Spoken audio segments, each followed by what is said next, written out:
किरपा करो दीन के दाते।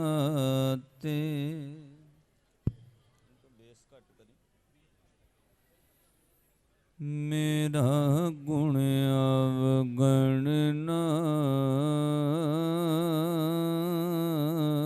विचारो कोई। मट्टी का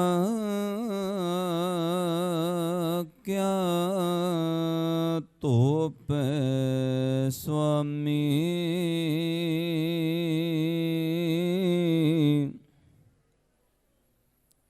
मानस की गत ही।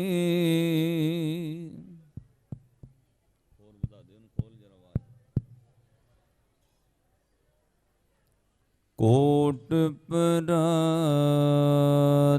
हमारे खंडो, अनेक विधि समझावो।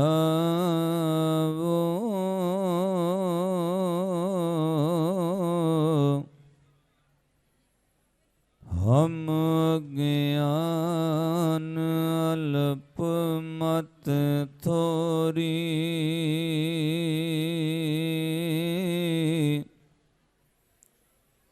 तुम आपन विरद रखाओ। रत्ते इश्क खुदाए रंग दीदार के, विसरिया जिन नाम ते पुए भारतीय।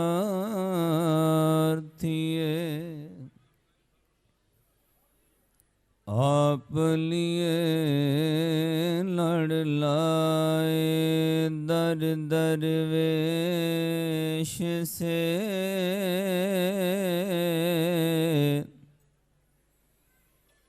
तिन धन जने दी माओ।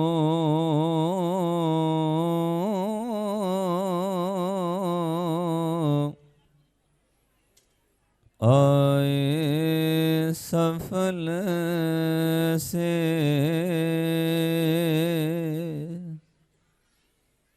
तिन धन जने दी माओ।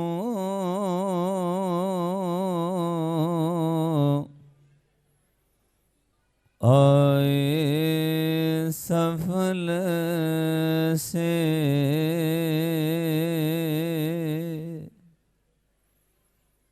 परम सन्मानी योग,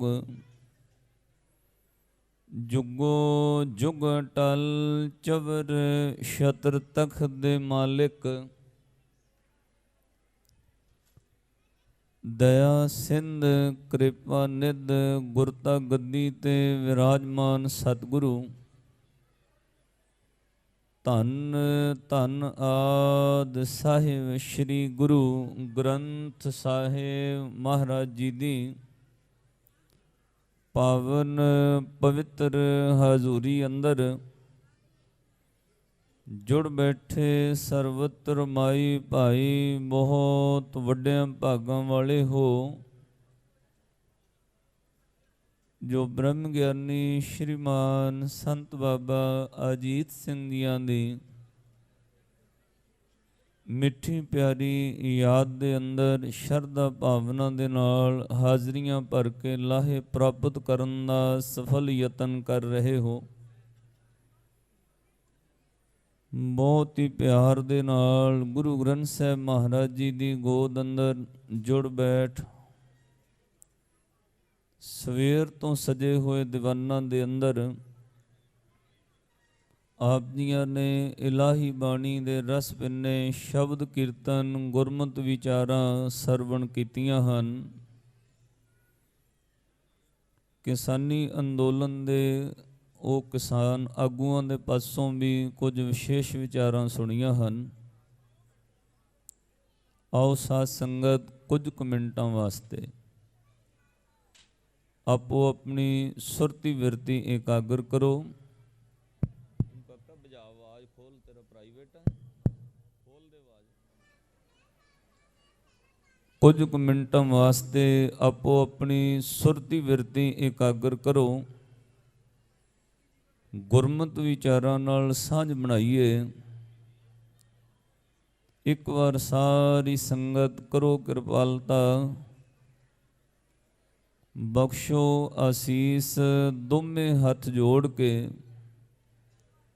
ਸ੍ਰੀ ਗੁਰੂ ਗ੍ਰੰਥ ਸਾਹਿਬ ਮਹਾਰਾਜ ਜੀਆਂ ਨੂੰ ਸੀਸ ਝੁਕਾ ਕੇ ਗੱਜ ਕੇ ਆਖੋ ਜੀ, ਵਾਹਿਗੁਰੂ ਜੀ ਕਾ ਖਾਲਸਾ, ਵਾਹਿਗੁਰੂ ਜੀ ਕੀ ਫਤਿਹ।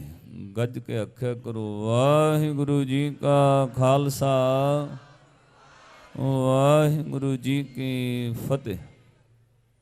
ਸਤਿਗੁਰੂ ਸ੍ਰੀ ਗੁਰੂ ਗ੍ਰੰਥ ਸਾਹਿਬ ਮਹਾਰਾਜ ਜੀ ਦੀ ਪਾਵਨ ਬਾਣੀ ਦੇ ਅੰਦਰ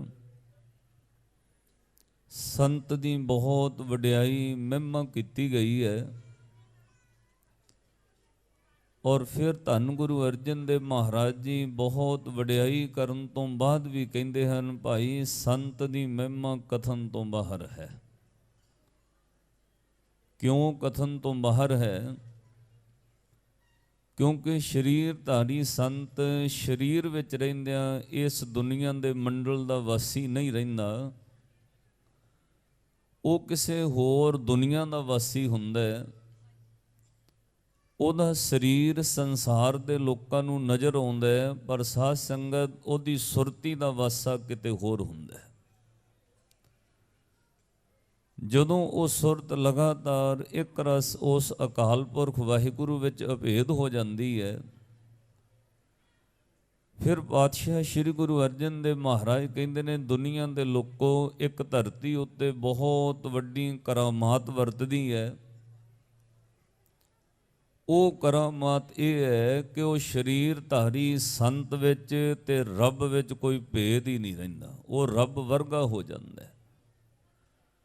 ਉਹ ਰੱਬ ਜਿਹਨੂੰ ਲੋਕ ਅਕਾਲ ਪੁਰਖ ਕਹਿੰਦੇ ਨੇ, ਸਰਵ ਸ਼ਕਤੀਮਾਨ, ਓਮਨੀਪੋਟੈਂਟ, ਸਰਵ ਕਲਾ ਸਮਰੱਥ, ਸਰਵ ਵਿਆਪਕ, ਹਰੀ ਰਾਮ, ਅੱਲਾ, ਖੁਦਾ, ਉਹਦੇ ਅਨੇਕਾਂ ਨਾਮ ਨੇ। ਉਸ ਰੱਬ ਦਾ ਕੋਈ ਰੂਪ, ਰੰਗ, ਰੇਖ, ਚੱਕਰ, ਚਿਹਨ ਨਹੀਂ। ਇੱਕ ਨੁਕਤਾ ਧਿਆਨ ਨਾਲ ਸੁਣਿਓ, ਕਿਉਂਕਿ ਆਪਾਂ ਉਸੇ ਮਾਹੌਲ ਨੂੰ ਕ੍ਰੀਏਟ ਕਰੀਏ ਜਿਸ ਵਾਸਤੇ ਜੁੜ ਕੇ ਬੈਠੇ ਹਾਂ। ਜਿਨ੍ਹਾਂ ਨੇ ਦੀਦਾਰ ਦਰਸ਼ਨ ਮਹਾਂਪੁਰਸ਼ਾਂ ਦੇ ਕੀਤੇ ਹੋਣਗੇ, ਜਿਸ ਪਿਆਰੇ ਸਿਉਨੇ ਤਿਸ ਅੱਗੇ ਮਰ ਚੱਲੀਏ।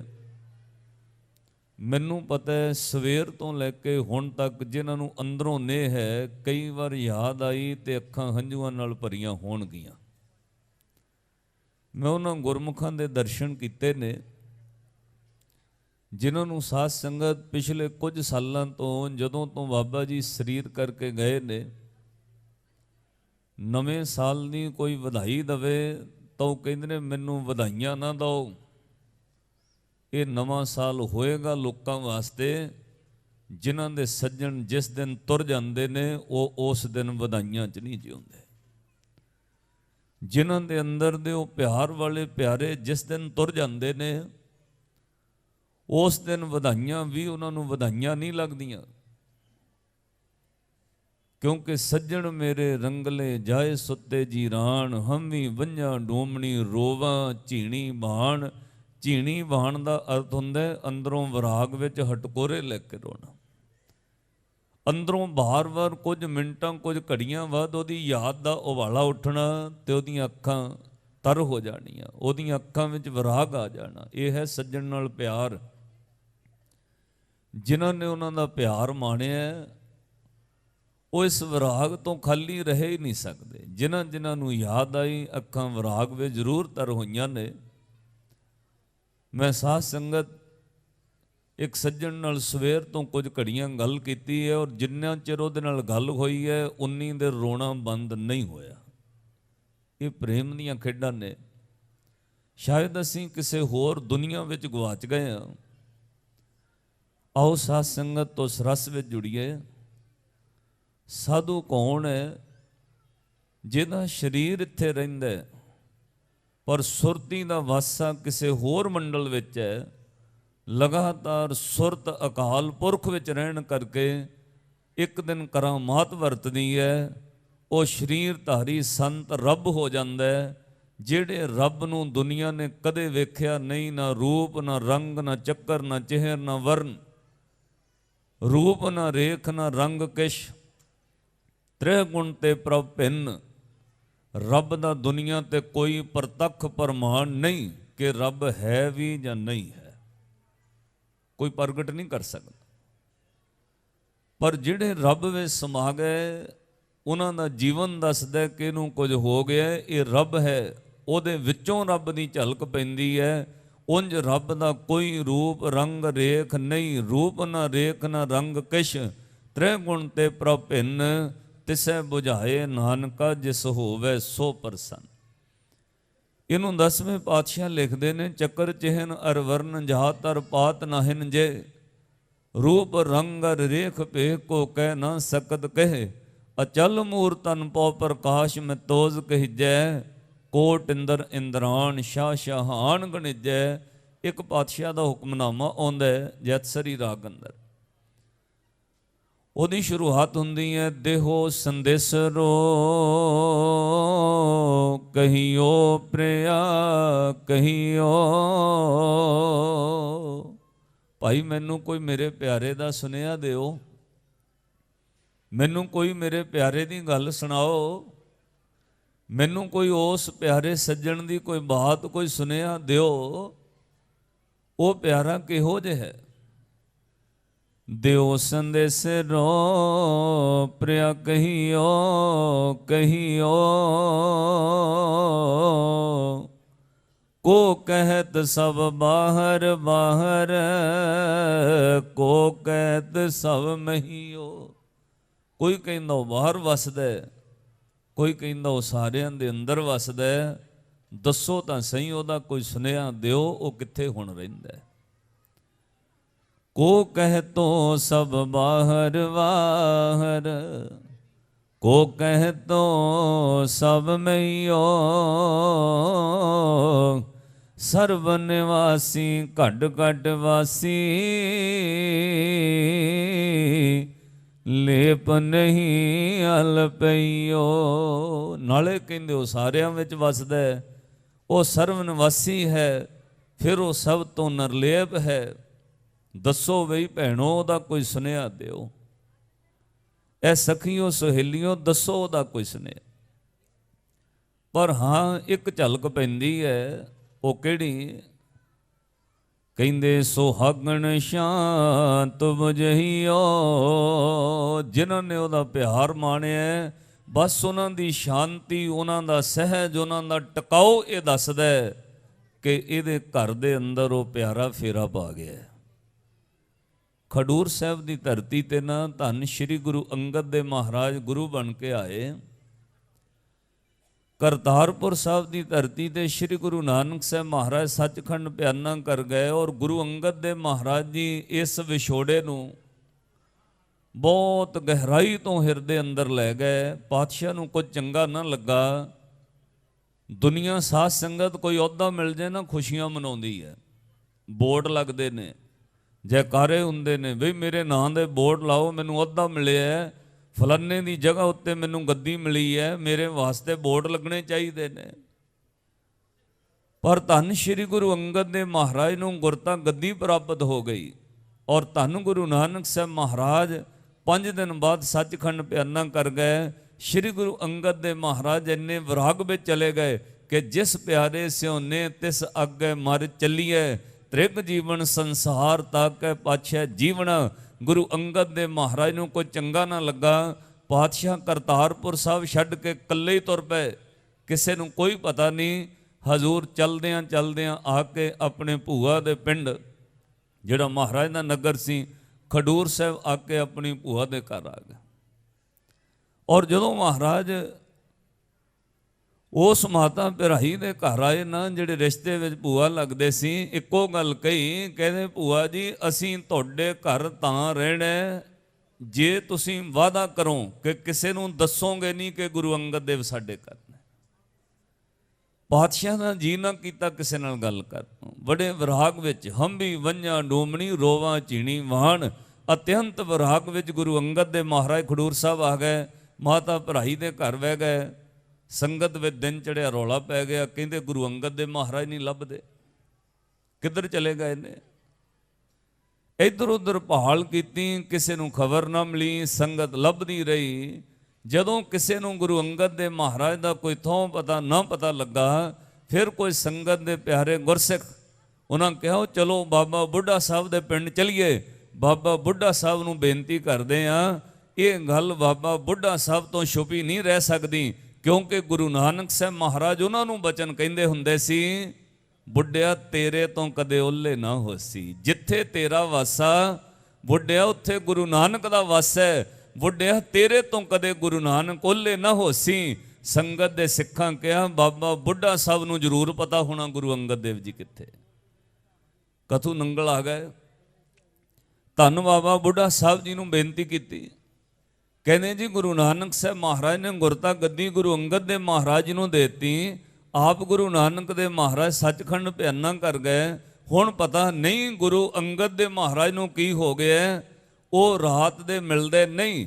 ਸਾਰਾ ਦਿਨ ਲੰਘ ਗਿਆ, ਅੱਜ ਦੂਜਾ ਦਿਨ ਚੱਲ ਪਿਆ, ਸੰਗਤ ਲੱਭ ਰਹੀ ਹੈ, ਗੁਰੂ ਅੰਗਦ ਦੇ ਮਹਾਰਾਜ ਦਾ ਕੋਈ ਥੋਂ ਪਤਾ ਨਹੀਂ। ਬਾਬਾ ਜੀ ਤੁਹਾਡੇ ਤੋਂ ਗੁਰੂ ਨਾਨਕ ਦੀ ਜੋਤ ਨਹੀਂ ਛੁਪ ਸਕਦੀ, ਜਿੱਥੇ ਹੋਣਗੇ ਤੁਹਾਨੂੰ ਜ਼ਰੂਰ ਪਤਾ ਲੱਗ ਜਾਣਾ। ਸੰਗਤ ਨੂੰ ਦੱਸੋ ਗੁਰੂ ਅੰਗਦ ਦੇ ਮਹਾਰਾਜ ਕਿੱਥੇ ਚਲੇ ਗਏ, ਸੰਗਤ ਨੂੰ ਲੱਭ ਕੇ ਦਿਓ ਗੁਰੂ ਨਾਨਕ ਦੀ ਜੋਤ ਗੁਰੂ ਅੰਗਦ ਦੇ ਮਹਾਰਾਜ ਕਿੱਥੇ ਨੇ। ਕਹਿੰਦੇ ਧੰਨ ਬਾਬਾ ਬੁੱਢਾ ਸਾਹਿਬ ਸੰਗਤ ਨੂੰ ਲੈ ਕੇ ਫਿਰ ਖਡੂਰ ਸਾਹਿਬ ਆ ਗਏ, ਸਿੱਧੇ ਮਾਤਾ ਭਰਾਈ ਦੇ ਘਰ ਆਏ। ਤੇ ਗੁਰੂ ਅੰਗਦ ਦੇ ਮਹਾਰਾਜ ਦਾ ਹੁਕਮ ਸੀ ਮਾਤਾ ਭਰਾਈ ਨੂੰ, ਬਈ ਸਾਡੇ ਬਾਰੇ ਦੱਸਣਾ ਨਹੀਂ, ਅਸੀਂ ਤੇਰੇ ਘਰ ਤਾਂ ਤੇਰੇ ਘਰ ਰਹਿਣਾ। ਬਾਬਾ ਬੁੱਢਾ ਸਾਹਿਬ ਜੀ ਨੇ ਦਰਵਾਜ਼ਾ ਖੜਕਾਇਆ। ਉਹ ਗੁਰਦੁਆਰਾ ਅੱਜ ਵੀ ਉਸੇ ਤਰ੍ਹਾਂ ਬਣਿਆ, ਕਦੇ ਜਾਇਓ, ਮਹਿਸੂਸ ਕਰਿਓ ਉੱਥੇ ਬਹਿ ਕੇ। ਜਦੋਂ ਦਰਵਾਜ਼ਾ ਖੜਕਾਇਆ, ਮਾਤਾ ਭਰਾਈ ਨੇ ਦਰਵਾਜ਼ਾ ਖੋਲ੍ਹਿਆ ਤਾਂ ਸਾਧ ਸੰਗਤ ਦਰਵਾਜ਼ਾ ਖੋਲ੍ਹਿਆ, ਮਾਤਾ ਭਰਾਈ ਨੇ ਹੱਥ ਜੋੜ ਕੇ ਖਲੋ ਗਈ। ਵੇਖਿਆ ਗੁਰੂ ਨਾਨਕ ਦੀ ਸੰਗਤ ਹੈ, ਨਾਲ ਬਾਬਾ ਬੁੱਢਾ ਸਾਹਿਬ ਨੇ ਹੱਥ ਜੋੜ ਕੇ ਕਿਹਾ ਜੀ ਗੁਰੂ ਨਾਨਕ ਦੀ ਸੰਗਤ ਆਈ ਹੈ, ਬਾਬਾ ਬੁੱਢਾ ਸਾਹਿਬ ਆਇਓ, ਦੱਸੋ ਹੁਕਮ। ਬਾਬੇ ਬੁੱਢੇ ਨੇ ਅੱਗੋਂ ਬਚਨ ਕਿਹਾ, ਮਾਤਾ ਭਰਾਈ ਤੇਰੇ ਘਰ ਗੁਰੂ ਅੰਗਦ ਦੇਵ ਜੀ ਆਏ ਨੇ। ਹੁਣ ਮਾਤਾ ਭਰਾਈ ਚੁੱਪ ਕਰ ਗਈ। ਪਤਾ ਕਿਉਂ? ਜੇ ਮੈਂ ਜ਼ੁਬਾਨ ਤੋਂ ਕਿਹਾ ਗੁਰੂ ਅੰਗਦ ਦੇਵ ਜੀ ਮੇਰੇ ਘਰ ਆਏ ਨੇ ਤਾਂ ਗੁਰੂ ਦਾ ਬਚਨ ਟੁੱਟਦਾ। ਮੈਂ ਗੁਰੂ ਨਾਲ ਵਾਅਦਾ ਕੀਤਾ, ਨਹੀਂ ਦੱਸਾਂਗੀ ਕਿਸੇ ਨੂੰ। ਮੈਨੂੰ ਗੁਰੂ ਅੰਗਦ ਸਾਹਿਬ ਮਹਾਰਾਜ ਨੇ ਵਾਅਦਾ ਲਿਆ, ਭੂਆ ਜੀ ਤੁਹਾਡੇ ਘਰ ਤਾਂ ਰਹਿਣਾ ਜੇ ਵਾਅਦਾ ਕਰੋ ਕਿਸੇ ਨੂੰ ਦੱਸੋਗੇ ਨਹੀਂ। ਮੈਂ ਗੁਰੂ ਅੰਗਦ ਸਾਹਿਬ ਨਾਲ ਵਾਅਦਾ ਕੀਤਾ ਤੇ ਹੱਥ ਜੋੜ ਕੇ ਜੇ ਮੈਂ ਹੁਣ ਕਿਹਾ ਮੇਰੇ ਘਰ ਆਏ ਨੇ, ਗੁਰੂ ਦਾ ਬਚਨ ਟੁੱਟਦਾ। ਜੇ ਮੈਂ ਝੂਠ ਬੋਲ ਕੇ ਕਿਹਾ ਮੇਰੇ ਘਰ ਨਹੀਂ ਆਏ ਗੁਰੂ ਅੰਗਦ ਦੇਵ ਜੀ, ਤਾਂ ਝੂਠ ਬੋਲਣਾ ਸੰਗਤ ਨਾਲ ਪਾਪ ਹੈ, ਝੂਠ ਤਾਂ ਬੋਲੇ ਨਹੀਂ ਸਕਦੇ। ਗੁਰੂ ਨਾਨਕ ਦੀ ਸੰਗਤ ਨਾਲ ਝੂਠ ਬੋਲਣਾ ਪਾਪ ਹੈ। ਮੈਂ ਹੁਣ ਝੂਠ ਬੋਲਣਾ ਤਾਂ ਪਾਪ ਲੱਗਦਾ, ਸੱਚ ਬੋਲਣਾ ਤਾਂ ਗੁਰੂ ਦਾ ਬਚਨ ਟੁੱਟਦਾ। ਫਿਰ ਮਾਤਾ ਭਰਾਈ ਨੇ ਪਤਾ ਕੀ ਕੀਤਾ, ਇੱਕੋ ਹੀ ਰਸਤਾ ਰਹਿ ਗਿਆ, ਚੁੱਪ ਕਰ ਗਈ, ਨਾ ਹਾਂ ਕਿਹਾ ਨਾ ਕਹੀ। ਬਾਬਾ ਬੁੱਢਾ ਸਾਹਿਬ ਨੇ ਕਿਹਾ ਗੁਰੂ ਦੀ ਸੰਗਤ ਆਈ ਹੈ, ਮਾਤਾ ਦੱਸੋ ਗੁਰੂ ਅੰਗਦ ਸਾਹਿਬ ਤੁਹਾਡੇ ਘਰ ਨੇ। ਮਾਤਾ ਭਰਾਈ ਚੁੱਪ ਕਰ ਗਏ। ਕਹਿੰਦੇ ਫਿਰ ਅੰਦਰ ਘਰ ਆ ਜਾਈਏ। ਮਾਤਾ ਭਰਾਈ ਚੁੱਪ ਕਰ ਗਏ, ਨਾ ਅੰਦਰ ਆਉਣ ਵਾਸਤੇ ਕਿਹਾ ਨਾ ਜਾਣ ਵਾਸਤੇ ਕਿਹਾ। ਅੰਦਰ ਆ ਗਏ ਤਾਂ ਗੁਰੂ ਸਾਹਿਬ ਅੰਦਰ ਹੀ ਨੇ। ਸਾਧ ਸੰਗਤ ਫਿਰ ਉੱਥੇ ਦੀ ਉੱਥੇ ਬਾਬਾ ਬੁੱਢਾ ਸਾਹਿਬ ਨੇ ਕਿਹਾ ਸੰਗਤ ਨੂੰ ਭਾਈ ਇੱਥੇ ਹੀ ਬਹਿ ਜਾਓ। ਸਾਰੀ ਸੰਗਤ ਦਰਵਾਜ਼ੇ ਦੇ ਬਾਹਰ ਗਲੀ ਵਿੱਚ ਸੜਕ ਵਿੱਚ ਬੈਠ ਗਈ ਤੇ ਮਾਤਾ ਭਰਾਈ ਨੇ ਦਰਵਾਜ਼ਾ ਹੌਲੀ ਦੇਣੀ ਢੋਲਿਆ, ਨਾ ਝੂਠ ਬੋਲਿਆ ਨਾ ਸੱਚ ਬੋਲਿਆ, ਚੁੱਪ ਕਰ ਗਏ। ਫਿਰ ਧੰਨ ਬਾਬਾ ਬੁੱਢਾ ਸਾਹਿਬ ਜੀ ਸੰਗਤ ਨੂੰ ਕਹਿੰਦੇ ਭਾਈ ਗੁਰੂ ਨਾਨਕ ਦੇ ਦਰਸ਼ਨ ਕਰਨੇ ਨੇ ਤਾਂ ਇੱਕੋ ਹੀ ਤਰੀਕਾ ਹੁਣ ਰਹਿ ਗਿਆ, आओ गुरु नानक दी बाणी पढ़िए, गुरु नानक दे दर्शन होणगे। बड़े प्यार विच बह के बाबा बुढ़ा साहब पढ़ाउण लग पे। गुरा एक दे बुझाई, सबना जियां का एक दाता, सो मैं वेसर ना जाई। प्यार वे शब्द गाउण लग पे। तू दरियाओ दाना बिना, मैं मछली कैसे अंत लहां। ज्यों ज्यों हुण गुरु दे प्यार विचों बाणी पढ़ रहे। हे अकाल पुरख वाहिगुरु दे प्यार विच ऐसी गुरु नानक साहब दी बाणी पढ़ी। जय जय देखा तै तै तू ही, तुझ ते निकसी फूट मरा। कहंदे ने फिर की होया, जदों बाणी दी आवाज़ कन्नां विच पई, अंदरों धन गुरु अंगद दे महाराज तो रहा ना गया। गुरु नानक साहब दी बाणी सुनी, दरवाजा खोलिया। पातशाह आप पिछले तो पिछले कोठड़ी विचों दरवाजा खोल के बाहर आ गए। आके संगत नूं हथ जोड़ के दर्शन दिते ते धन बाबा बुढ़ा साहब जी हथ जोड़ खलो गए। इन्ने नूं माता भराई भी आ गए। संगत ने मत्था टेकिया। हुण माता भराई ने जदों सारी संगत ने मत्था टेक लिया ना, दर्शन कर लए, बाबे बुढ़े नूं पुछदी, बाबा बुढ़ा तैनूं किवें पता लगा गुरु नानक दी जोत गुरु अंगद साहब मेरे घर ने? तैनूं किवें पता लगा गुरु दी जोत गुरु अंगद साहब मेरे घर ने? बाबे बुढ़े ने जवाब दिता, माता तू जुबान तो बोली नहीं, ना तू हाँ कहे ना कहे, ना तू झूठ बोली ना सच, ते सानू पता किवें पता लग गया? तो माता भराई कहनी, बाबा बुढ़ा तैनूं किवें पता लग गया? बाबे बुढ़े ने जवाब दिता, माता जेदे घर विच गुरु वस जांदा है, ओदे चेहरे दी नुहार अखां दा नूर दसन लग पैंदा, गुरु इहदे घर विच वस गया है। ओदा चेहरा दसदा है इहदे अंदर गुरु वस गया है। साध संगत उन्हां दा फिर चेहरा बोलण लग पैंदा है। और धन श्री गुरु अंगद दे महाराज ने वडियाई दित्ती। अज माता भराई दा घर गुरु दा घर बनया होया है। साध संगत हुण वेखना होवे, रब किसे दे अंदर वस गया। रब दे बाहरों कोई चक्कर चिहन अर वर्ण जात अर पात नाहे नंजे, कोई रूप रंग रेख नहीं। चिहन न लखीए वर्ण न दिसै, चिहन न लखीए सुहागण शांत बुझइयो। बस इन्नी झलक पैंदी है, जिहदे हिरदे च वसिया वो सुहागण शांत ते सहज विच टिकी है। ओदा सहज ते शांति दसदी है इहदे अंदर रब दा गुरु दा प्यारे दा वस है। ते कहिंदे जे रब नूं मिलना होवे फिर पक्का टिकाणा कित्थे है? आखिरी पंक्ति हजूर ने कही, नानक कहत सुनो रे लोगा। दुनिया दे लोको सुनो, नानक कहत रब नूं वेखना। नानक कहत सुनो रे लोगा, संत रसन को वसियो। भाई रब नूं वेखना, ओ लोको सुनो, रब संत दी रसना ते वसदा। जिन्हें दीदार करने होण, रब संत दी रसना ते वसदा। जाओ साधु विचों दे दीदार हुंदे। साध संगत एक छोटी जी गल कह के मैं समाप्ति करनी है। 10 मिनट रहिंदे ने, 5 कलोने ने। माता इत्थे चल के कहा गई ते बैठी संगत विच रोई जावे। महापुरुषां सेवादारां नूं कहा, कहंदे बई पुछो इनू ये माता क्यों रोंदी है? परमजीत पुछो। उठ के पुछया, माता दसो। वो कहनी जी मेरा लड़का जेल विच है, जमानत नहीं हुंदी। मैं एक कथा नैट ते भी पाई है। जदों उन्हें कहा मेरा लड़का जेल विच है, जमानत नहीं हुंदी, जी 2 बार जमानत लाई है, दोवें बार रद्द हो गई है। तो फिर बाबा जी नूं दस्सिया सेवादारां, कहते बाबा जी वो माता कहनी मेरा लड़का जेल च है, ਉਹਦੀ ਜ਼ਮਾਨਤ नहीं हुंदी, 2 बार जमानत लाई है, रद्द हो गई। ਉਹਦੇ लड़के ਦੇ बच्चे भी छोटे छोटे आ। ਤਾਂ ਉਹ ਮਾਤਾ ਵਿਚਾਰੀ ਰੋਂਦੀ ਹੈ, ਅਰਦਾਸ ਕਰਨ ਆਈ। ਤਾਂ ਬਾਬਾ ਜੀ ਕਹਿੰਦੇ ਪੁੱਛੋ ਇਹਨੂੰ, ਇਹਦੇ ਲੜਕੇ ਨੇ ਕੀ ਕੀਤਾ ਭਾਈ, ਕਾਹਦੇ ਵਾਸਤੇ ਜੇਲ੍ਹ 'ਚ ਹੈ? ਤਾਂ ਉਹ ਮਾਤਾ ਨੂੰ ਪੁੱਛਿਆ, ਕਹਿੰਦੇ ਬੀਬਾ ਝੂਠ ਨਾ ਬੋਲੀ। ਬਾਬਾ ਜੀ ਪੁੱਛਦੇ ਆ ਭਾਈ ਤੇਰੇ ਲੜਕੇ ਨੇ ਕੀ ਕੀਤਾ ਹੈ, ਕਾਹਦੇ ਵਾਸਤੇ ਜੇਲ੍ਹ 'ਚ ਗਿਆ? ਉਹ ਕਹਿੰਦੀ ਜੀ ਝੂਠ ਨਹੀਂ ਬੋਲਣਾ, ਉਹਦਾ ਜਿਹੜਾ ਦੋਸਤ ਹੈ ਨਾ, ਉਹ ਕਿਤੇ ਬਾਹਰ ਝਗੜੇ ਲੜਾਈ ਵਿੱਚ ਉਹਦੇ ਕੋਲੋਂ ਕਤਲ ਹੋ ਗਿਆ, ਤੇ ਮੇਰੇ ਲੜਕੇ ਨੇ ਆਪਣੇ ਦੋਸਤ ਦੀ ਜ਼ਮਾਨਤ ਭਰਨੀ ਸੀ, ਇਹਨੂੰ ਕਿਸੇ ਨੇ ਗਲਤ ਰਸਤਾ ਦੱਸ ਦਿੱਤਾ, ਇਹਦੇ ਕੋਲ ਜ਼ਮੀਨ ਹੈ ਨਹੀਂ, ਇਹਨੇ ਝੂਠੇ ਜ਼ਮੀਨ ਦੇ ਕਾਗਜ਼ਾਤ ਤਿਆਰ ਕਰ ਲਏ ਤੇ ਝੂਠੇ ਜ਼ਮੀਨ ਦੀ ਫਰਦ ਕਢਾ ਕੇ ਉਹਦੀ ਜ਼ਮਾਨਤ ਲਾਤੀ। ਕਿਉਂ? ਕਿੱਲੇ ਦੀ ਫਰਦ ਰੱਖ ਕੇ ਜ਼ਮਾਨਤ ਲੱਗਦੀ ਹੈ।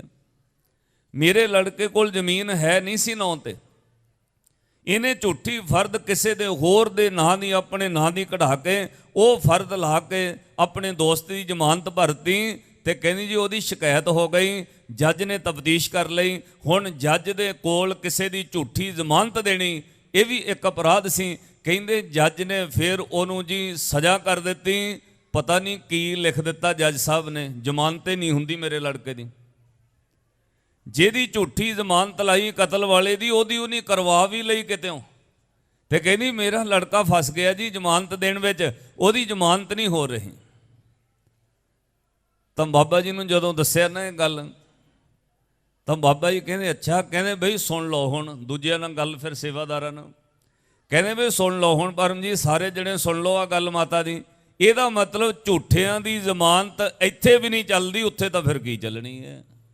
ਇਹਦਾ ਮਤਲਬ ਝੂਠਿਆਂ ਦੀ ਜ਼ਮਾਨਤ ਕਹਿੰਦੇ ਇੱਥੇ ਵੀ ਨਹੀਂ ਭਾਈ ਚੱਲਦੀ, ਉੱਥੇ ਤਾਂ ਫਿਰ ਕੀ ਚੱਲਣੀ ਹੈ? ਰੱਬ ਦੀ ਦਰਗਾਹ ਵਿੱਚ ਤਾਂ ਕੀ ਚੱਲਣੀ? ਉਹ ਝੂਠੇ ਬੰਦੇ ਦੀ ਜਾਮਣੀ ਤਾਂ ਇੱਥੇ ਵੀ ਨਹੀਂ ਚੱਲਦੀ।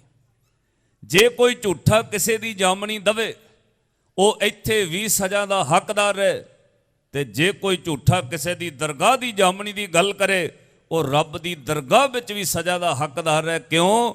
ਹਜ਼ੂਰ ਨੇ ਬਾਣੀ ਅੰਦਰ ਕਿਹਾ, ਜੇ ਕੋਈ ਝੂਠਾ ਬੰਦਾ ਕਿਸੇ ਦੀ ਜਾਮਣੀ ਦਵੇ ਕਿ ਜੀ ਮੈਂ ਤੇਰੀ ਅਰਦਾਸ ਕਰ ਦਿੰਨਾ, ਤੇਰੇ ਕੋਲ ਪਾਵਰ ਨਹੀਂ, ਤੂੰ ਕਿਸੇ ਦੀ ਜਾਮਣੀ ਕਿਵੇਂ ਦੇ ਦਾਂਗਾ? ਜੇ ਮੋ ਹੱਕਾਂ ਘਰ ਮੋਏ ਘਰ ਮੋ ਪਿਤਰੀ ਦੇ ਅੱਗੇ ਵਸਤ ਸਿਆਣੀਐ, ਪਿਤਰੀ ਚੋਰ ਕਰੇ ਵੱਢੀਐ ਹੱਥ ਦਲਾਲ ਕੇ, ਮੁਸਬੀ ਇਹ ਕਰੇ ਐਵੇਂ ਕਿਸੇ ਦਾ ਧਨ ਹੜੱਪ ਕੇ ਕਵੇਂ ਤੇਰਾ ਕੰਮ ਮੈਂ ਕਰਵਾ ਦਿੰਨੇ। ਜਿਵੇਂ ਇੱਥੇ ਜੱਜ ਝੂਠਿਆਂ ਨੂੰ ਜੇਲ੍ਹ 'ਚ ਕਰ ਦਿੰਦਾ, ਬਾਬਾ ਜੀ ਕਹਿੰਦੇ ਭਾਈ ਫਿਰ ਇਹਦਾ ਮਤਲਬ ਉੱਥੇ ਵੀ ਨਹੀਂ ਚੱਲਦੀ। ਅਸੀਂ ਤਾਂ ਕਿ ਉੱਥੇ ਹੀ ਨਹੀਂ ਚੱਲਦੀ, ਇਹ ਤਾਂ ਇੱਥੇ ਵੀ ਨਹੀਂ ਚੱਲਦੀ।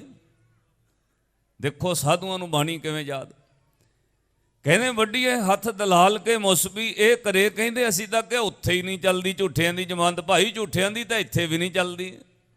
ਸਾਰੇ ਜਣੇ ਕਹਿੰਦੇ ਹਾਂ ਮਹਾਰਾਜ ਸੱਤ ਆ, ਨਾਲੇ ਖੁਸ਼ ਹੋਵੇ ਬਾਬਾ ਜੀ, ਹੱਸ ਪਏ, ਬਾਕੀ ਵੀ ਹੱਸ ਪਏ। ਇਸ ਤਰ੍ਹਾਂ ਸਾਰੇ ਕਹਿੰਦੇ ਮਹਾਰਾਜ ਸੱਚ ਆ। ਫਿਰ ਜਾਨੂੰ ਕੋਈ ਹੋਰ ਆਇਆ, ਗੱਲ ਉੱਧਰ ਪੈ ਗਈ, ਉਹ ਮਾਤਾ ਵਿਚਾਰੀ ਬੈਠੀ ਰਹਿ ਗਈ, ਸੰਗਤ ਹੋਰ ਆ ਗਈ।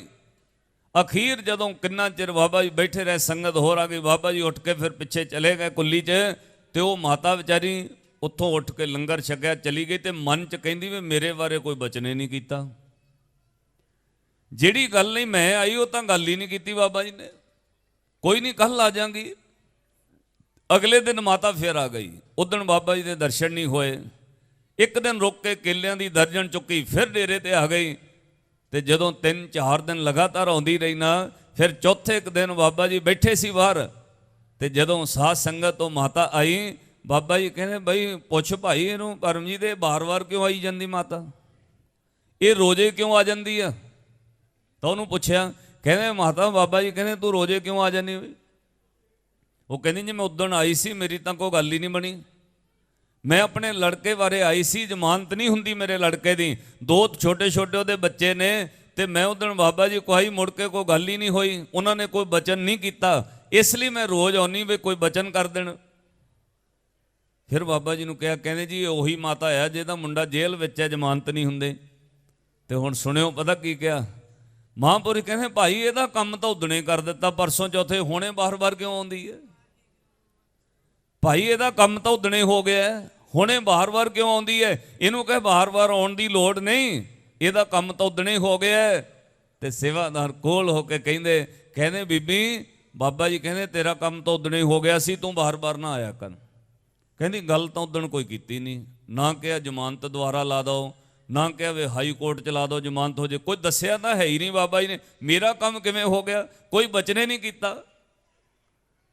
ਤਾਂ ਸੇਵਾਦਾਰਾਂ ਇੱਕੋ ਗੱਲ ਕਹੀ, ਬੀਬਾ ਸਾਨੂੰ ਨਹੀਂ ਪਤਾ ਕੋਈ ਬਚਨ ਕੀਤਾ ਜਾਂ ਨਹੀਂ ਕੀਤਾ, ਕਿਹਦੇ ਨਾਲ ਕੀਤਾ ਹੈ ਉਹ ਜਾਣਨ, ਪਰ ਇੱਕ ਗੱਲ ਹੈ ਵੀ ਤੈਨੂੰ ਕਹਿਤਾ ਕੰਮ ਹੋ ਗਿਆ, ਹੁਣ ਤੂੰ ਜਾ। ਉਹ ਮਾਤਾ 7 ਵਚਨ ਕਹਿ ਕੇ ਮੱਥਾ ਟੇਕ ਕੇ ਚਲੀ ਗਈ। ਸਾਧ ਸੰਗਤ ਤੋਂ ਬਾਅਦ ਜੋ ਹੋਇਆ ਉਹ ਬੜੀ ਹੈਰਾਨੀਜਨਕ ਗੱਲ ਹੋਈ। ਅੰਮ੍ਰਿਤਸਰ ਸੈਂਟਰਲ ਜੇਲ੍ਹ ਵਿੱਚ ਉਹਦਾ ਲੜਕਾ ਬੰਦ ਸੀ। ਉਸੇ ਅੰਮ੍ਰਿਤਸਰ ਸੈਸ਼ਨ ਕੋਰਟ ਦਾ ਜੱਜ ਬਦਲ ਗਿਆ। ਉਹਨਾਂ 3 ਦਿਨਾਂ ਵਿੱਚ ਹੀ ਨਵਾਂ ਜੱਜ ਆਇਆ। ਉਹ ਜੱਜ ਜਦੋਂ ਸੈਂਟਰਲ ਜੇਲ੍ਹ ਅੰਮ੍ਰਿਤਸਰ ਦੇ ਕੋਲੋਂ ਲੰਘ ਰਿਹਾ ਸੀ, ਉਹਦੇ ਮਨ 'ਚ ਆਪੇ ਖਿਆਲ ਕੁਦਰਤ ਨੇ ਐਸਾ ਪਾਇਆ, ਇਹਨੂੰ ਕਹਿੰਦੇ ਸੰਤ ਰਸਨ ਕੋ ਵਸਿਓ, ਕਹਿਤ ਨਾਨਕ ਕਹਿਤ ਸੁਨੋ ਰੇ ਲੋਗਾ, ਸੰਤ ਰਸਨ ਕੋ ਵਸਿਓ। ਉਹ ਦੁਨੀਆ ਦੇ ਲੋਕੋ ਰੱਬ ਸੰਤ ਦੀ ਰਸਨਾ ਤੇ ਵਸਦਾ।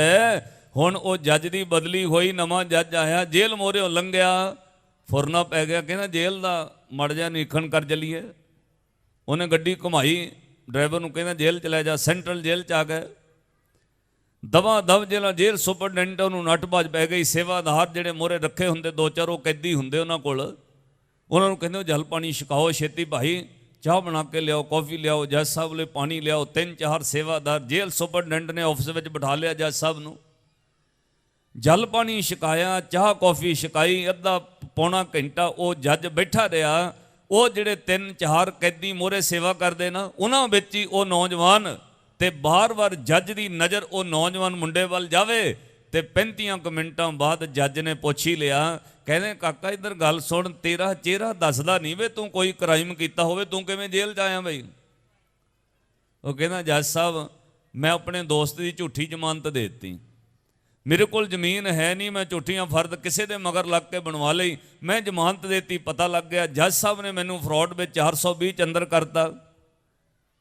ਉਹ ਕਹਿੰਦਾ ਵੀ ਹੈ ਤੇ ਗਲਤ ਗੱਲ ਹੈ, ਲੋਕਾਂ ਨਾਲ ਧੋਖਾ ਕਰੋ ਉਹਨੂੰ ਜੱਜ ਸਜ਼ਾ ਦਿੰਦਾ, ਤੂੰ ਜੱਜ ਨਾਲੇ ਧੋਖਾ ਕਰ ਰਿਹਾ ਸੀ, ਤੈਨੂੰ ਤਾਂ ਮੈਂ ਸਜ਼ਾ ਹੋਣੀ ਸੀ। ਕਹਿੰਦੇ ਤੇਰਾ ਕੇਸ ਕਿੱਦਾਂ? ਕਹਿੰਦੇ ਮੁੜ ਕੇ ਅੱਜ ਤੋਂ ਬਾਅਦ ਕਿਸੇ ਦੀ ਝੂਠੀ ਜ਼ਮਾਨਤ ਤੇ ਨਾ ਦੇਵੇਂਗਾ। ਉਹ ਨੌਜਵਾਨ ਕਹਿੰਦਾ ਜੀ ਨਹੀਂ, ਮੈਂ ਅੱਜ ਤੋਂ ਬਾਅਦ ਕੋਈ ਝੂਠੀ ਜ਼ਮਾਨਤ ਨਹੀਂ ਦੇਵਾਂਗਾ। ਉਸੇ ਵਕਤ ਜੱਜ ਨੇ ਜੇਲ੍ਹ ਵਿੱਚ ਬੈਠਿਆਂ ਰੀਡਰ ਨੂੰ ਘੱਲਿਆ, ਇਹਦੀ ਫਾਈਲ ਲੈ ਕੇ ਆਓ ਅਦਾਲਤ ਤੋਂ। ਉਹਦੀ ਫਾਈਲ ਸਾਧ ਸੰਗਤ ਜੇਲ੍ਹ ਵਿੱਚ ਮੰਗਾਈ ਗਈ। ਜੇਲ੍ਹ ਸੁਪਰਡੈਂਟ ਦੇ ਟੇਬਲ ਕੁਰਸੀ ਤੇ ਬਹਿ ਕੇ ਉੱਥੇ ਹੀ ਜੱਜ ਸਾਹਿਬ ਨੇ ਉਹਦਾ ਕੇਸ ਸਟੱਡੀ ਕੀਤਾ। 1.5-2 ਘੰਟੇ ਜੱਜ ਸਾਹਿਬ ਜੇਲ੍ਹ ਵਿੱਚ ਰਹੇ ਔਰ ਉੱਥੇ ਹੀ ਕੇਸ ਪੂਰਾ ਸਟੱਡੀ ਕਰਕੇ ਬਿਨਾਂ ਕਿਸੇ ਵਕੀਲ ਤੋਂ ਜੇਲ੍ਹ ਵਿੱਚ ਬੈਠਿਆਂ ਜੱਜ ਨੇ ਉਹ ਲੜਕੇ ਨੂੰ ਬਰੀ ਕਰ ਦਿੱਤਾ। ਇਹ ਕਰਾਮਾਤ ਨਹੀਂ ਤੇ ਹੋਰ ਕੀ ਹੈ।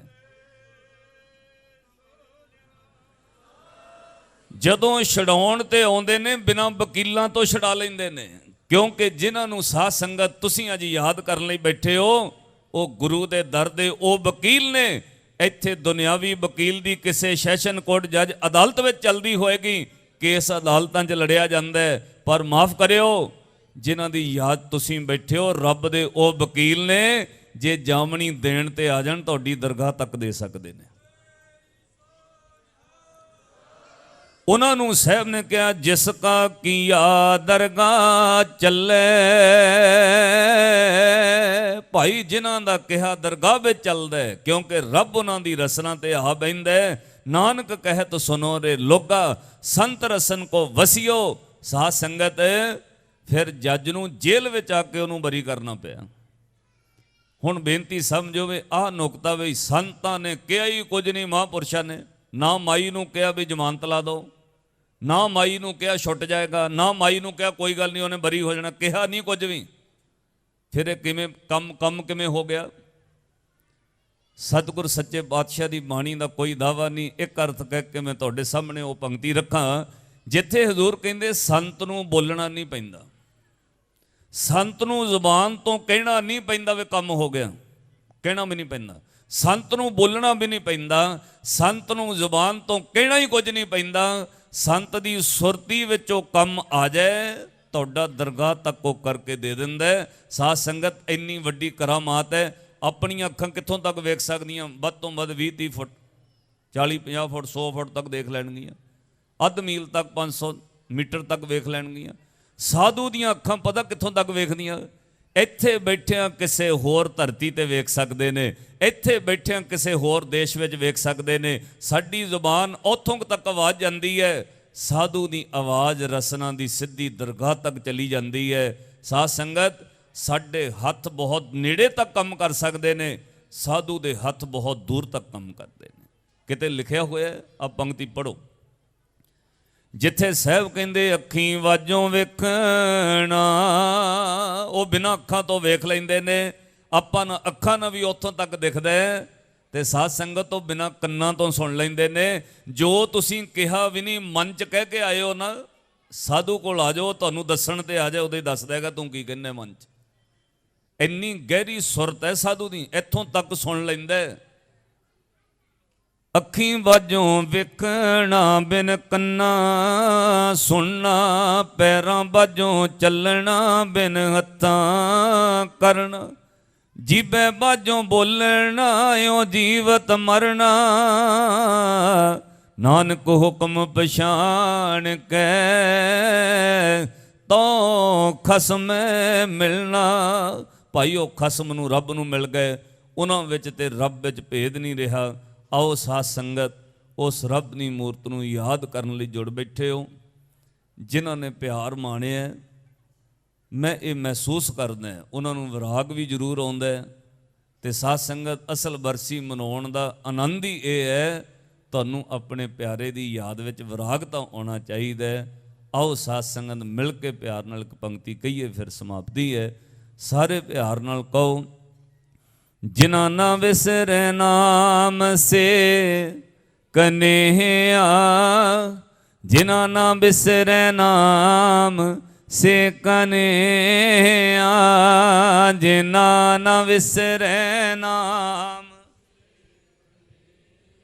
ਗੱਜ ਕੇ ਜਿਨ੍ਹਾਂ ਨਾ ਵਿਸਰੈ, ਭੇਦ ਨਾ ਜਾਣੋ ਮੂਲ ਸਾਈਂ ਜੀਆ, ਭੇਦ ਨਾ ਜਾਣੋ ਮੂਲ ਸਾਈਂ ਜੀਆ, ਭੇਦ ਨਾ ਜਾਣੋ ਮੂਲ ਸਾਈਂ, ਭੇਦ ਨਾ ਜੀ, ਜਿਨ੍ਹਾਂ ਨਾ ਵਿਸਰੈ ਨਾਮ ਸੇ ਕਨ੍ਹਈਆ, ਜਿਨ੍ਹਾਂ ਨਾ ਵਿਸਰੈ ਨਾਮ ਸੇ ਕਨ੍ਹਈਆ, ਜਿਨ੍ਹਾਂ ਨਾ ਵਿਸਰੈ ਨਾਮ,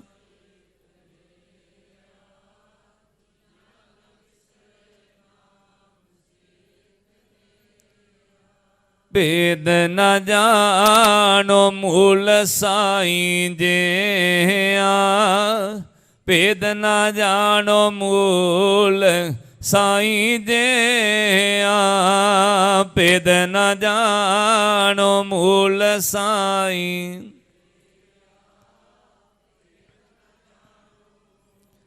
ਸਾਈਂ ਜੀਆ।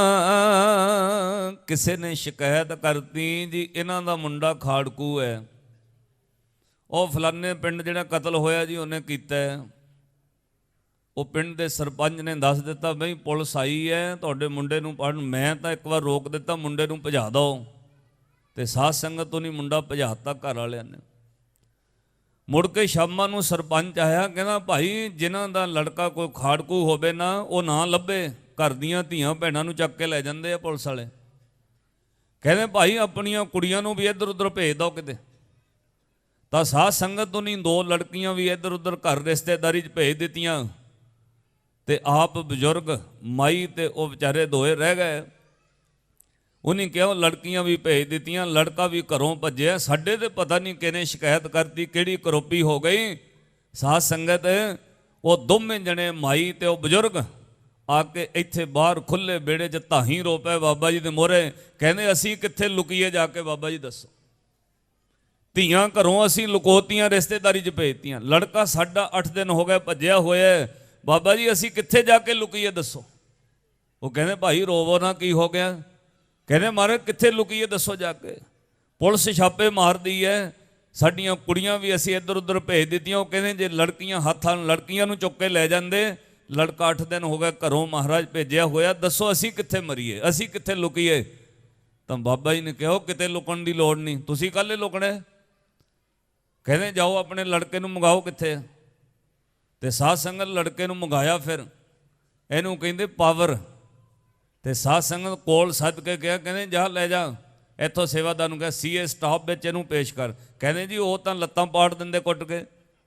ਕਹਿੰਦੇ ਉਹ ਤੇਰੀ ਹਵਾ ਵੱਲ ਵੀ ਨਹੀਂ ਕੋਈ ਦੇਖ ਸਕਦਾ ਕਾਕਾ, ਜਾ ਤੂੰ। ਉਹਨੂੰ ਸਾਧ ਸੰਗਤ ਲੜਕੇ ਨੂੰ ਪੇਸ਼ ਕੀਤਾ ਸੀਏ ਸਟਾਫ ਜਾ ਕੇ। ਤੁਸੀਂ ਹੈਰਾਨ ਹੋਵੋਗੇ, ਉੱਥੋਂ ਦਾ ਜਿਹੜਾ ਉਸ ਵਕਤ ਦਾ ਅਫਸਰ ਸੀ ਨਾ, ਇੰਚਾਰਜ ਸੀ ਇਸ ਸਟਾਫ ਦਾ, ਉਹਨੇ ਜਦੋਂ ਲੜਕੇ ਵੱਲ ਵੇਖਿਆ, ਉਹ ਪਰਿਵਾਰ ਵੱਲ ਜਿਹੜਾ ਬੰਦਾ ਉਹਨੂੰ ਪੇਸ਼ ਕਰਨ ਗਿਆ ਲੈ ਕੇ, ਜਦੋਂ ਲੜਕੇ ਵੱਲ ਵੇਖਿਆ ਨਾ ਤਾਂ ਉਹ ਕੁਰਸੀ ਤੋਂ ਉੱਠ ਕੇ ਪਰੇ ਚਲਾ ਗਿਆ। ਉਹਨੇ ਕਿਹਾ ਜੀ ਆਹ ਮੁੰਡੇ ਤੁਸੀਂ ਛਾਪਾ ਮਾਰਦੇ ਫਲਾਣੇ ਪਿੰਡ ਦਾ ਭਾਮੀਆਂ ਦਾ, ਇਹਨੂੰ ਦੇਖੋ ਜੀ। ਤਾਂ ਫਿਰ ਆਇਆ, ਉਹਨੇ ਫਿਰ ਅਫਸਰ ਨੇ, ਇੰਚਾਰਜ ਨੇ ਹੱਥ ਜੋੜ ਕੇ ਕਿਹਾ, ਕਹਿੰਦਾ ਇਹਨੂੰ ਮੇਰੇ ਤੋਂ ਪਰੇ ਲੈ ਜਾ, ਘਰ ਲੈ ਜਾ, ਇਹਦਾ ਚਿਹਰਾ ਦੇਖ ਕੇ ਮੈਨੂੰ ਡਰ ਲੱਗੀ ਜਾਂਦਾ ਸੀ, ਘਰੇ ਤਫਤੀਸ਼ ਕਰ ਲਾਂਗੇ ਭਰਾਵਾ, ਇਹਨੂੰ ਘਰ ਲੈ ਜਾਓ, ਇਹਦਾ ਚਿਹਰਾ ਦੇਖ ਕੇ ਮੈਨੂੰ ਡਰ ਲੱਗਦਾ। ਤੇ ਸਾਧ ਸੰਗਤ ਉਹ ਘਰ ਆ ਗਏ, ਇੱਥੇ ਲੈ ਕੇ ਆਏ ਪਹਿਲਾਂ ਬਾਬਾ ਜੀ ਕਹਿੰਦੇ ਜਾਓ ਆਪਣੇ ਘਰ ਜਾਓ, ਤੁਹਾਨੂੰ ਕਿਤੇ ਲੁਕਣ ਦੀ ਲੋੜ ਨਹੀਂ, ਜਿਹਨੂੰ ਗੁਰੂ ਨਾਨਕ ਦੇ ਘਰ 'ਚ ਥਾਂ ਮਿਲ ਜਾਏ ਉਹਨੂੰ ਕਿਤੇ ਲੁਕਣ ਦੀ ਲੋੜ ਨਹੀਂ ਰਹਿੰਦੀ। ਸ਼ਾਮਾਂ ਨੂੰ ਇੰਚਾਰਜ ਆਇਆ, ਸਾਰੇ ਕਾਗਜ਼ ਡਿਸਮਿਸ ਕਰਕੇ ਘਰ ਵਸਦਾ, ਹੁਣ ਪੁੱਤ ਪੋਤਿਆਂ ਵਾਲੇ ਹੋਏ ਫਿਰਦੇ ਨੇ। ਸਾਧ ਸੰਗਤ ਕਦੇ ਵਿਸ਼ਵਾਸ ਰੱਖਿਓ, ਜਿਨ੍ਹਾਂ ਦੀ ਰਸਨਾ ਤੇ ਰੱਬ ਵਸਦਾ, ਇੱਕ ਬਚਨ ਕਹਿ ਦੇਣ ਸਾਧ ਸੰਗਤ, ਦੁਨੀਆ ਪਲਟਾ ਕੇ ਰੱਖ ਸਕਦੇ ਨੇ। ਤੁਸੀਂ ਭਾਵਨਾ ਰੱਖਿਓ, ਪ੍ਰੇਮ ਤੇ ਵਿਸ਼ਵਾਸ ਨਾਲ ਬਾਣੀ ਪੜੋ, ਨਾਮ ਜਪੋ। ਜਪਣ ਵਾਲਿਆਂ ਦੀ ਵਰਸੀ ਤੇ ਆਏ ਆ, ਮੰਗ ਕੇ ਜਾਇਓ ਕੁਝ। ਕੀ ਮੰਗਣਾ? ਸਾਡੀ ਝੋਲੀ ਵਿੱਚ ਨਾਮ ਪਾਓ, ਸਿੱਖੀ ਸਿਦਕ ਪਾਓ, ਸਾਡੇ ਬੱਚੇ ਸਿੱਖੀ ਨਾਲ ਜੁੜੇ ਰਹਿਣ। ਸਭ ਤੋਂ ਕੋਸਟਲੀ ਪ੍ਰਾਪਰਟੀ, ਮਹਿੰਗੀ ਜਾਇਦਾਦ ਤੁਹਾਡੀ ਆਪਣੀ ਔਲਾਦ ਹੈ। ਆਪਣੇ ਬੱਚਿਆਂ ਨੂੰ ਗੁਰੂ ਨਾਲ, ਬਾਣੀ ਨਾਲ ਜੋੜ ਦਿਓ, ਜੀਵਨ ਸਫਲ ਹੋਏਗਾ। ਅਗਲਾ ਪ੍ਰੋਗਰਾਮ ਸਰਵਣ ਕਰੋ, ਗੱਜ ਕੇ ਫਤਿਹ ਬੁਲਾਓ। ਵਾਹਿਗੁਰੂ ਜੀ ਕਾ ਖਾਲਸਾ, ਵਾਹਿਗੁਰੂ ਜੀ ਕੀ ਫਤਿਹ।